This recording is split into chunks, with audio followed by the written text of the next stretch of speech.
5 teams, 5 games, 5 victories for the Twin Counties here in the first round of the state playoffs. Josh Welch alongside Foster Lander. Foster, will start with the most intriguing of them. Southern Nash has a chance to tie the score with 58 seconds left. They say, you know what, let's play for the win on the road at West Craven, and they somehow pulled off. I know you talked with Brian Foster on the phone.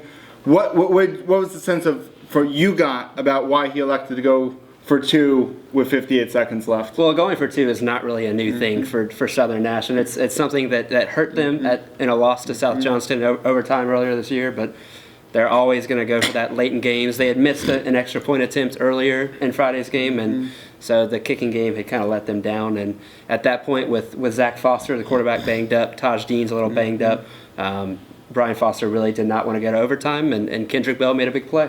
Well, exactly. Now the Firebirds are rewarded with the trip to Eastern Alabama. It's the number 1 seed in 3A. But you brought up South Johnston. That was a great segue to the game you were at tonight.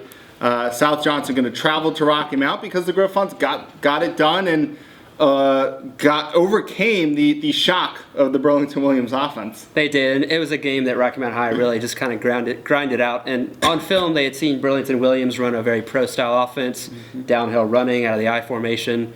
And then Burlington Williams comes out in a spread, quarterback Isaiah Coleman just running all over the place. And it threw them off a little bit, but Rocky Mount only allowed 2 first downs in the second half, both on the Bulldogs' final drive inside the last minute with JV guys in. So good defensive effort, 325 rushing yards for Rocky Mount High, and they survive and advance.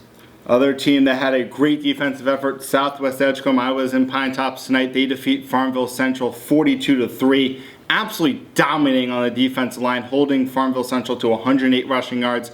Kayshawn Baker, who destroyed them a couple weeks ago for 200-plus yards and 4 touchdowns.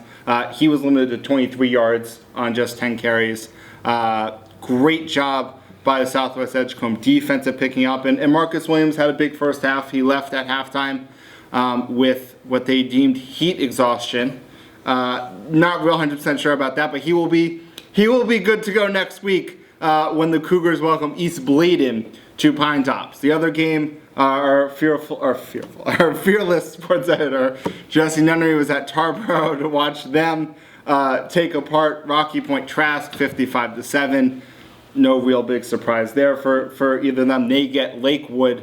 Going to be an interesting test for them for Tarboro there. Lakewood, the only team to defeat Warsaw James Keenan this season. And our final winner, North Edgecombe, the team that many of us pegged to potentially make a surprisingly long playoff run. They get it done 44-20 in Pamlico County.